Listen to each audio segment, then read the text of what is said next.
Here's organization. This is Joel Gandara. Every time we hit go live on these, there's always like a little hiccup where it's hard to tell if I've been on or just joined. So I'll repeat what I said just in case. Hello, Accelerators organization. I'm Joel Gandara. Happy to be here with you guys from sunny South Florida. Although today is a little less sunny, we've got a hurricane just coming toward the Bahamas and us. It'll be here tomorrow morning. Shouldn't be so bad though. We should be able to dodge this one. All right, we have very few questions, but we will jump into them. Oh yeah, I always forget this. So here's what I do. I own apparel brands. I own e-commerce websites. I own a 3PL, third-party logistics. That's a fulfillment center. And so we help other entrepreneurs who own brands be their warehouse. Those are the businesses I own. I don't work in them on a daily basis. I coach mostly entrepreneurs and mostly men. That's the kind of the niche I've carved myself into. And let's jump into these questions. First one is from Leanna Kalinsky. What are strategies I can use to lower my shipping costs and streamline processes for shipping my products to customers? Here's the background on it. I own a caviar and specialty food business. We just built a Shopify store and want to increase online sales. What are things you have discovered in your business that help control costs and production time when increasing online sales? Well, Leanna, sorry about the noise. A chair just fell over from the wind. So let's see. So the question, what are strategies I can use to lower my shipping costs and streamline processes for shipping my products to customers? I like that because that's kind of my thing. I'm not a sales side guy as much. I'm more of a process and cost lowering type of person. So I like this question. I'll share with you a story real quick. Years ago when I had my business, but it was this tiny little side thing, and I was still thinking I had to be a 9 to 5 person. I went to a job fair, and one of the companies that I met with was FedEx. And so I'm talking to them about becoming potentially a sales rep for them to go sell FedEx services to businesses. And I said, well, to be honest, is it just build relationships and just have them be happy with the brand? I mean, the cost is the cost, right? And they said, no. Different companies have different negotiated rates. So not everybody pays the same thing for FedEx. I don't know what was said in the rest of the conversation, but all I can think of is when I go home, I am going to call FedEx and negotiate my rates because I have this side business where I was shipping, I don't know, 5, 10 packages a day. And here I was paying the regular price. Well, I did that and immediately lowered my cost tremendously. And since then, we've renegotiated our rates over and over, endless times. And so your question is about how to save on, one of the things you're asking about is how to save on shipping. That's a great way to save on shipping is negotiating those rates. Even if you're not doing high volume, talk to FedEx, talk to UPS, and tell them, look, I'm looking to grow and scale this business. I need to make, I need to save some money on shipping. I'm interested in talking to you, FedEx, and you, UPS, and see who gives me the best deal so I can grow with that company. If you use words like that, they may be more likely to help you out and help lower your costs. So shipping is not the same for everybody. People have better rates and some people have regular rates and some have extraordinary rates. So try to get better rates first. And as you grow the business and grow the volume, fight a little bit more. And you know what they hate is for you to go from FedEx to UPS or UPS to FedEx. So play them off of each other and say, look, I'm thinking of switching to UPS. They're offering me a lot of good stuff. FedEx, can you lower that price another 10% and see what happens? And you might want to look at this once a year. The other thing that I like doing is in my businesses is analyzing expenditures every year. So have a date on your calendar. It repeats every year. You look at your profit and loss statement, and you see where your money's going. And you double click if you're using QuickBooks. You double click on an expense. It shows you the vendor transactions, and you say, well, we've been paying X amount for our cell phone bills. Can we shop that and make it lower? We've been paying X amount for you name it, whatever it is. Obviously, there's some things you're not going to negotiate, like your power bill. That's probably never going to go down. But there are things you could look at, whether it's rent or just thinking of different vendors. So if you buy packaging to send your products, the boxes, the tape, the poly bags, whatever you're buying, you should always look to negotiate those prices lower. We've always done that in our business, and it really helps. It makes a difference. Things that you think, well, this is as low as I can get them. Keep looking. And I don't mean every day. Set aside a day once a year that reminder pops up, and then go through your expenses and see what you can lower. It becomes kind of a fun game. And in the end, it is so worth it. You run your own business because you want to be your own boss and have everything come back to you. Every dollar that you can cut out from expenses is 100% profit back to you. So if you're a business owner, the last thing you should be doing is letting money slip. All right, you work so hard to get it. Keep every penny of it. It really makes a big difference. Uh, okay, let me see if I missed anything else on that question. Sorry, as I flip back and forth. And then the other one is, aside from shipping costs, to streamline processes for shipping my products to customers. Again, you're talking my language. I have a third-party logistics warehouse, and that's what we do for people. So I'm all about making that process better. When you get an order, question yourself, is this the best way to pick that order, pack that order, and ship that order? So we talked about shipping rates, the final part of that. But what about the other parts? Are you storing it in an easy way that you can grab and go? And I've shared this here, I think, with Accelerators organization before. But when I first started my business, it was eBay. Well, not first. First it was flea markets, but then I started selling on eBay, and I'd get whatever it was, 10, 20, 30 orders a day. And it wasn't a massive amount, but it was a respectable amount as I was getting going. And I would package them a certain way. And sometimes my wife would help me, and she would say, she would pack it a different way. And I'd tell her, hey, don't do it that way because I found the best way. It's this. Unless we can find a better way, this seems like the fastest. And she would ask me, and this is years ago, we were both young and just starting out. And she would say, well, what does it matter? So my process takes a minute longer. Who cares? It's a minute per order. So if I'm going to help you with 15 orders today, it's going to take me 15 minutes longer, and then we're done anyway. And my advice to her was, I have a vision of this. I think we're going to do hundreds of orders a day. Now we might do 1,000 orders a day, but we have to make every order the best way possible. Let's find that best practice, because imagine it's 1 minute delay per order, but the day we do 1,000 orders a day, we're going to waste 1,000 minutes. We can't do that. Let's keep finding the best way. So that's my recommendation. Look for the best way of processing everything, and keep improving on it, right? It should get better and better. And this is extremely fun for me personally in business, to find correct shortcuts, right? Shortcuts that we still get the same result, but we had to do a lot less work and it's more reliable. So I hope that helps. Be happy to, follow. If you want to follow up with me, I'll be happy to hear a little bit more in detail how you're doing it, and maybe we can come up with a better way. Thanks, Leanna. Next question is from Kristen Pitts. What is the fastest, easiest thing I could do to grow my business from the stage I am in today? Fortunately, there's a background to these questions, because I would have no clue how to answer that question. It's so general, but I'm sure Kristen has some specifics here. I'm a wholesaler in the retail industry selling golf apparel. I'm in my first year of business, launching this month of October. I am currently at 16,000 in gross sales. My biggest holdback in driving new business is my lack of cash flow to purchase product to sell. I'm currently using credit cards. My total credit limit is around 10,000. Next year, I would like to grow my business to at least 100,000 or 500,000 in gross sales. I would really like to go after bigger retail fish, such as department stores, but I'm not sure how to secure a large order without the cash to back it up. I'm limiting myself to my credit limit. What are some immediate things you would recommend I do in order to reach my goals? Okay, that's a great question. Your background really helps, Kristen.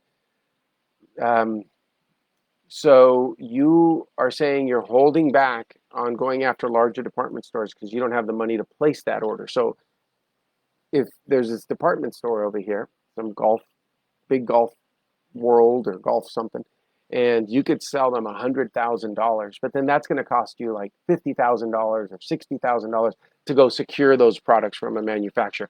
Well, here's the beauty when you sell to stores. You don't have to have the products in hand. You just have to go get the order. I've gone to trade shows for years. I did wholesale trade shows and I sold to stores, and I didn't have those products sitting in my warehouse. I needed to see what I sold first before I go manufacture them. And that's very common. So don't get confused on, well, I have to have all this money. And if you did, I would not recommend you just tie it up sitting on inventory that you haven't sold yet. What you do first is go make the sales. The rest, we'll figure it out later. What a great problem to have, to say, well, I sold $100,000 to these stores, and now I got to figure out how to get $60,000 so I can place that order so I can profit $40,000, right? So great problem to have. You will find people who will invest in that and loan you the money against those purchase orders.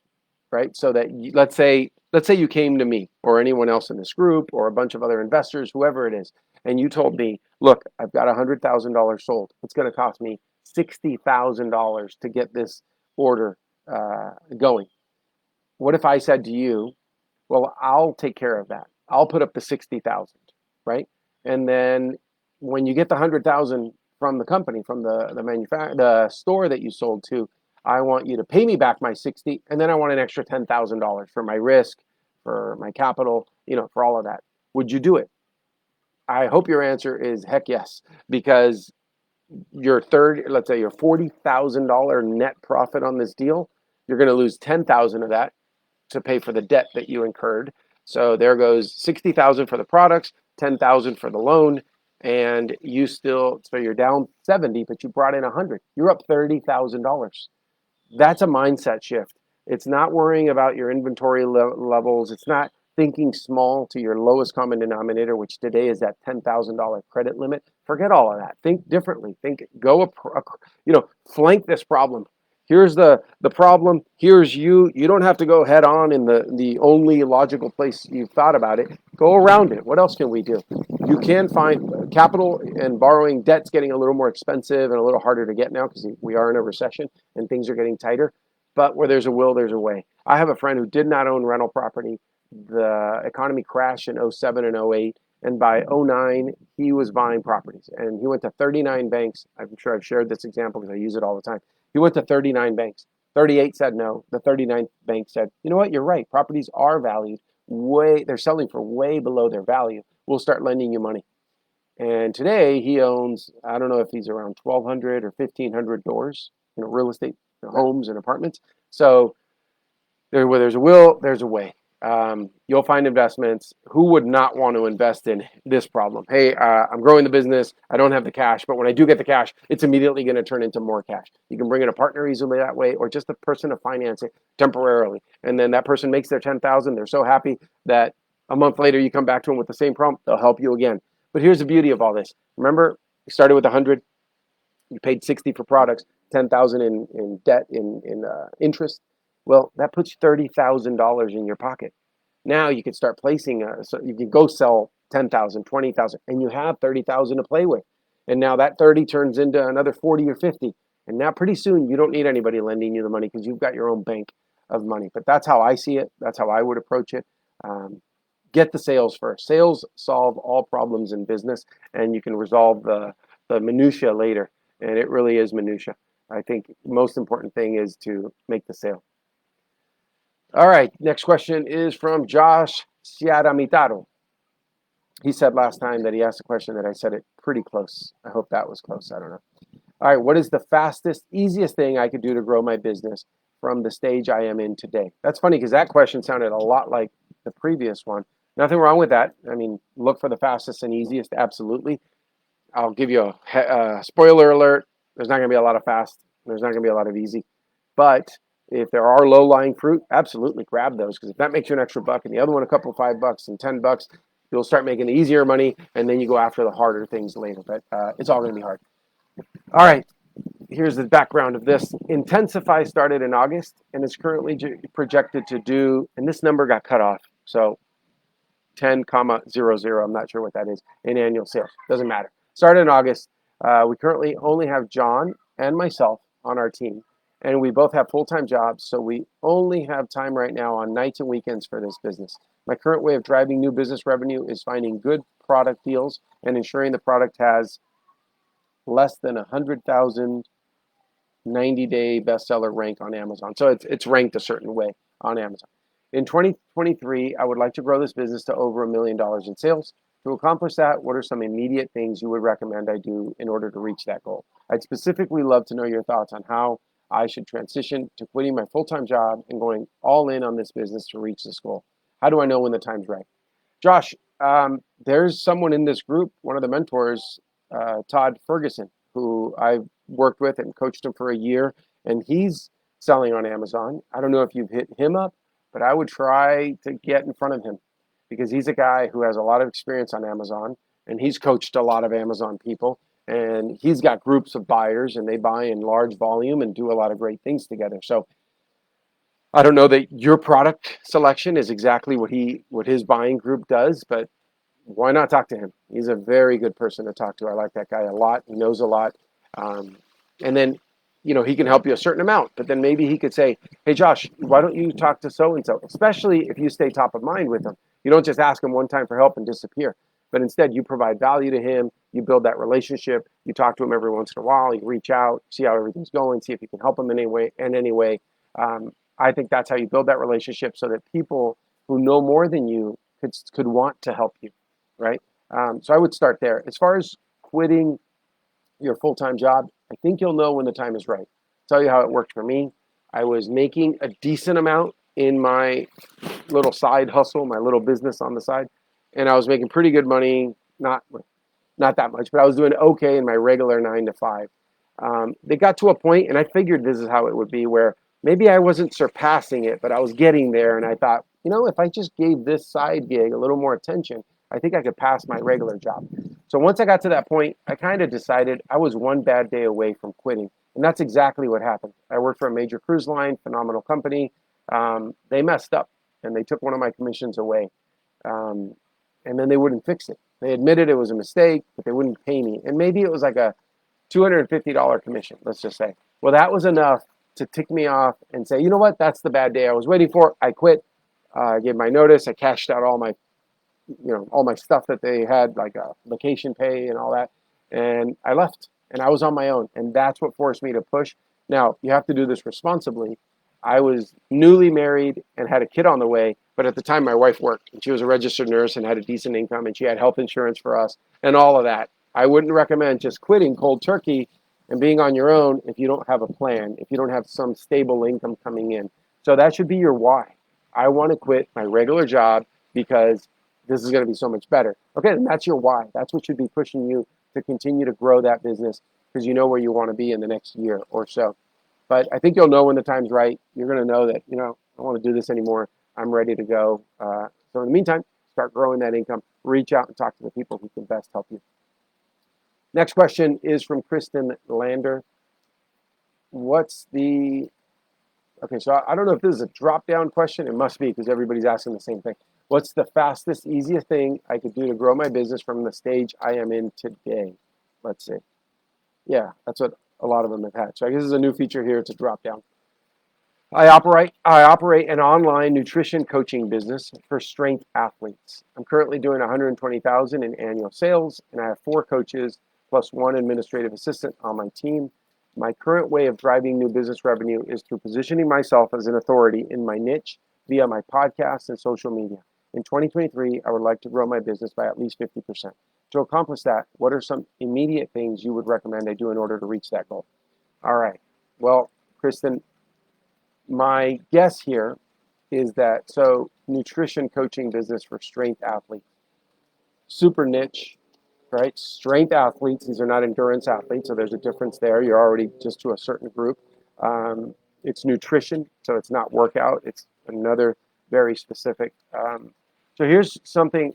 I've hired an endurance athlete nutrition coach before for me when I was running long distances.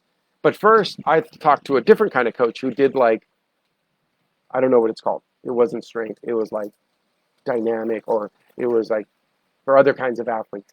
And that nutrition coach said, oh, you're an endurance athlete. You're running ultras.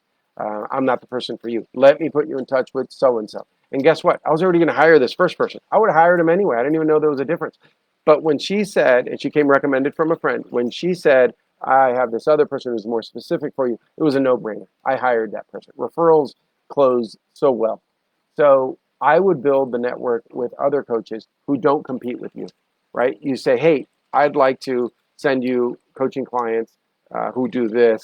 Would you work with me on coaching clients that are strength athletes? I'd like to work with those and find those networks out there. Maybe you can slowly drop them to other people, maybe regionally. Hey, if I get anybody in the New York area or Northeast, I'd like to send them to you. If you get anybody, would you send them to me? And build that. That's one way, because I saw it personally. That's how I hired a nutrition coach. The other thing is, I don't know with nutrition because it's very specific to individuals, but I wonder if there's any way to really scale this business, because what you're saying right now, it requires labor for for growth. So for every X amount of clients, you need more coaches, and that's hard to scale. Because what are you going to do? Add 20 clients? What does that mean? Add another 4 coaches or whatever the number is. That's hard.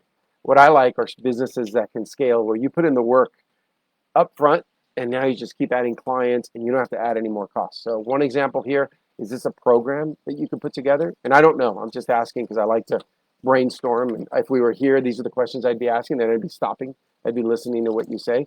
But think about these things. How can you scale this on a higher level? One example, I have purchased programs from yogabody.com. And it's yoga packages. And I may pay $40 for access to their hip release series because maybe I have tight hips or a lower back and I want to learn how to do that and improve in that category. But guess what? The guy, Lucas, who owns Yoga Body, he's already filmed that piece. It's just a video series and he does 21 days of, 20 minutes a day of stretching, and every day I'll do a different yoga thing. But he got those $40 off of me and he got it off of everyone, and he's going to sell this thing forever. And then once he gets me as a client, I see it in my feed, I see an email, and they'll offer me another thing. And I think it's genius because maybe he sells, I don't know, $200,000 of this hip release series for stretching your hips, but he only spent, I don't know, 2 days maybe recording this, but for life, he's just going to continue to get revenue coming in from it. I'd question if there's anything like that, if there are any periphery businesses that you can add on. So you got this athlete, they're working with you, get them to keep signing up with you, but offer them the next thing. What's the next thing? And if it could be sort of automated or less hands-on, that would be fantastic.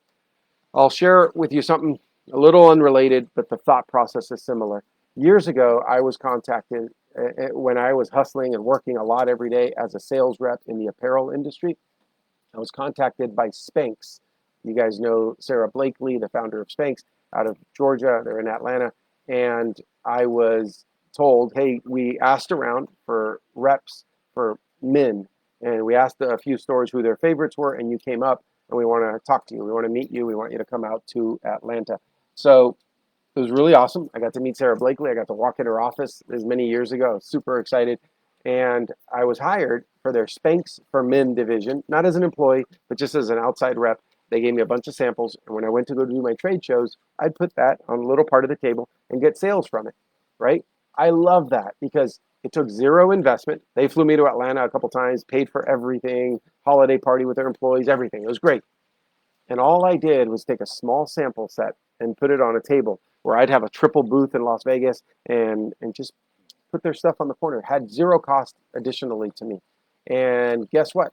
I got sales, but the sales were so easy. I didn't have to deal with the products. All I did was get a Google sheet or an Excel order form that people would fill out and send to me, and I'd forward it to a general email address in Atlanta. I made over $50,000 a year for about 3 years just from doing that. Zero work. I mean, I'm telling you, I honestly spent about 3 minutes a month doing this because once I got a client, I'd keep reselling them. They'd run out of products or they'd get low, and 2 weeks later, guess what? Another $5,000 order, another $10,000 order, whatever it was. And I got paid, I think, 12% commission on that. It's phenomenal. I did no extra work other than a couple minutes, but I increased my income, which at the time, 50 something, 60, 70,000, whatever it was, was a huge game changer for me. And it helped me grow my business and invest in other parts. So always look for opportunities to make more money without adding more work wherever possible. That happens over time. In the beginning, you're going to have your head down in the weeds and working really hard. And over time, you start pulling your head out of the weeds and you start saying, oh, wait a minute, that's working, because you're at a more global perspective and you're able to see opportunities better. Keep hustling, but keep that in the back of your mind that maybe I could do some growth without my standard practice of just keep repeating, working so hard. All right. And everybody else who might be listening, you don't have to be Kristen to get benefit from that. You could be anybody, and you could be in any kind of industry. Just listen to these problems. Listen to one potential solution. Mine's not a solution. Mine's just my opinion on how I would resolve it or how I've done it. But if you hear enough people respond to these sort of questions, you'll start forming really good opinions that work best for you and really lock in things worth trying. Again, these aren't solutions. These are just things worth trying. All right, last question is from Randy Hanks. Do you recommend postcard mailings as part of your ad campaigns? I own a bowling center and do email, Facebook, and in-house advertising. Not every household uses social media, and I would like to promote specials, coupons, the website, and build my email list. Would you recommend using every door direct mail and target certain routes / neighborhoods? Randy, I absolutely would, because I'm a big believer in try everything and try it a few times and see if it works and see what's you might get surprised. So I have some friends, they own a printing company, and they'll print, design, do a bunch of stuff here in Miami for people. And we use them in our business because we print a lot of material. And it makes sense to use someone local, because otherwise I have to ship, I don't know, several hundred pounds of cardboard that goes inside every order that we ship across the country. So we buy locally from them.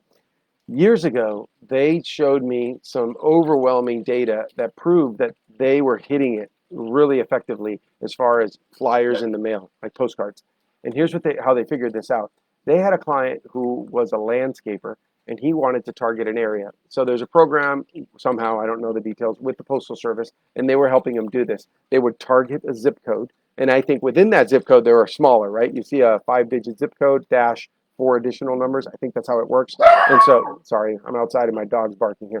So they would target an area and go after this specific part, right? They say, we really want to grow this little neighborhood. Let's try that. Let's do, I don't know, there's 2,000 homes, mail 2,000 there. And let's see people buy with it. They'll call and say, I got your flyer, or the phone just starts ringing all of a sudden. They know it's from those cards, right? And they did it one neighborhood at a time. And they grew their business so well and really started conquering that area. The owners of this printing company saw the results, and they started sharing it with all their other clients, and a lot of people started doing it, and they got so confident in their skill to target an area and do this that they said, you know what, let's do something. This is the owners of a printing company. Let's start a nail salon. And because the wife said, I think I could run that. Let's do it by targeting neighborhoods this way, because a nail salon is super local, right? You're in this whole map, you know this area, and you know the neighborhood you want to target, where the people live, you know all of that. Forget social media. They might be somewhere else. I mean, you could geo-fence an area, and that's cool, but you could just target immediate people around. And they did this. Well, now they're up to 6 nail salons. So I think you can assume that something worked there. Also, a lot of the time, I hadn't bowled in, I don't know, 10 years. And last month I went bowling, and it was pretty cool. But I have not been retargeted by that bowling alley. They knew my phone number. They may have asked for my address. They definitely got my email address. I haven't gotten anything from them. So if they would stay top of mind by emailing me once a month with a newsletter or something that says, hey, here's a new promotion, here's a holiday thing we're doing, here's a whatever, I think that they may have gotten higher chances of getting me to go back. And maybe it's too early. Maybe it's only been a month. Maybe I'll get emails from them. But I would target things like that. You get data. Data is extremely valuable, but you got to use it.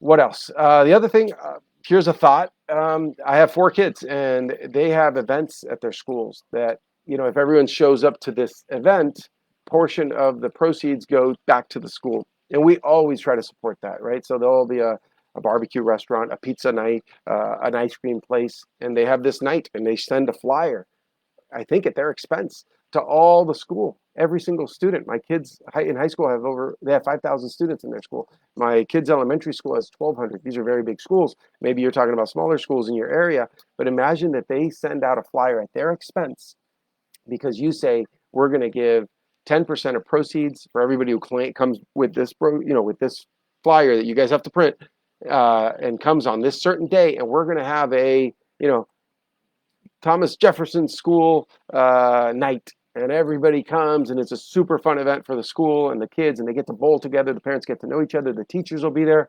You get to introduce yourself to so many people, and you give back a portion to them.